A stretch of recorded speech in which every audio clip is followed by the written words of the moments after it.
Welcome to this episode of Hidden History. Today we will discuss the mental asylums or lunatic asylums that appeared all over the United States and in many other locations around planet Earth in the 1800s. Why were so many of these patients so traumatized? Why was there a rise in mental health issues during the Victorian age? At the same time, between 1864 to 1889, we had the orphan train movement, where over 320,000 children were moved around the United States of America and taken by families during the Victorian age. Over many generations, there was a lot of migration to the United States from Eastern Europe from 1820 to 1920. As the United States was becoming repopulated after the previous world reset. The first mental asylum created was the Public Hospital of Williamsburg. That was a premises that was also called the Eastern State Hospital or Eastern Lunatic Asylum. The initial patient was admitted in 1773. You had the McLean Asylum, which was apparently founded in 1811 in the Charlestown district of Boston in Suffolk County, eastern Massachusetts. Another building was called the Asylum for the Relief of Persons Deprived of the Use of Their Reason. This was then renamed as the Frankfurt Asylum for the Insane. And it is now called the Friends Hospital, which is based in Philadelphia and was established by the Quakers and opening in 1813. The vast Bloomingdale Insane Asylum, founded in Morningside Heights on the west side of Upper Manhattan in New York City in 1816. The ornate-looking Trans-Allegheny Lunatic Asylum, that was then called the Western State Hospital, was a Kirkbride Psychiatric Hospital in the city of Weston in Northwest Virginia in 1864. There were over 500 mental asylums set up around the United States of America during this time. The psychological concept of Dr. Thomas Story Kirkbride centered on what he referred to as the moral treatment of the mentally impaired, a constructive idea unique to the United States, for mental asylums from 1854 to 1897. He advocated moving patients from overcrowded cityscape jails and Christian almhouses, where patients were often chained to walls in cold, dark cells. These kinds of Christian almhouses were built in rural environments with grounds that were floridly detailed and opulent buildings with a powerful geometric shape, looking like a gash stripe that resembled a shallow V-shape from an aerial view.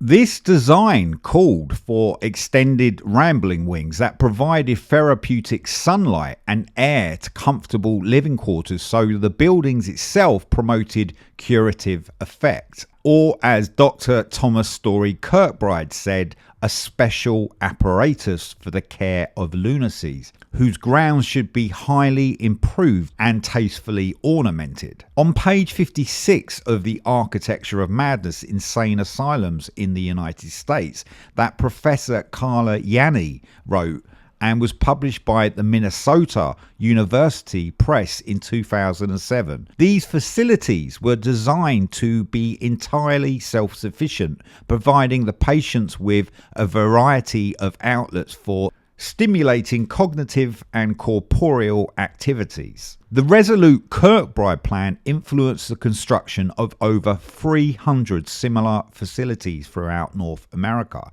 that emulated the remnant buildings, which had been designed with Tartarian architecture when the Old World Order extensively flourished. Some of the premises were designed by such luminaries as Henry Hobson Richardson, who apparently developed Richardsonian Romanesque stylism, who along with Lewis Henry Sullivan, who was known as the father of skyscrapers, and Frank Lloyd Wright, are regarded to be the founders of the American architecture trinity. Other luminaries who constructed such kinds of facilities were individuals such as the Confederate diplomat called Richard Snowden Andrews and the American polymath and landscape designer by the name of Frederick Law Olmsted. Thomas Story Kirkbride was a general practitioner, alienist hospital superintendent for the Institute of the Pennsylvania Hospital, and became the primary founder of the Association of Medical Superintendents of American Institutions for the Insane on the 16th of October 1844, which became the precursor to the American Medico-Psychological Association that was founded on the 25th of January 1892, which in turn became the American Psychiatric Association in 1921. Here are some of the reasons for admission into the West Virginia Hospital for the Insane, that was also called the Western Hospital. The list was apparently valid from the 22nd of October 1864 to the 12th of December 1889, which interestingly are the same dates as the orphan trains.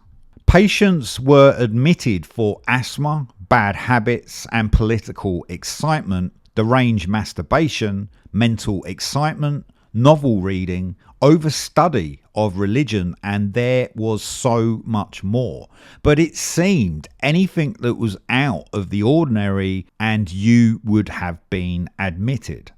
With the Lunacy Act of 1845, any male within the household, including boys, could send their mothers to these mental asylums. The reasoning was very broad, from having a cold-like illness to being affected by conflict and extreme mental conditions. Patients were tested on and reprogrammed if they did not fit the New World Order. By the 31st of January 1802, in the United Kingdom of Great Britain, there were 6,000 mental patients housed in a variety of institutions. However, by the 1st of January 1904, there were around 175,000 patients.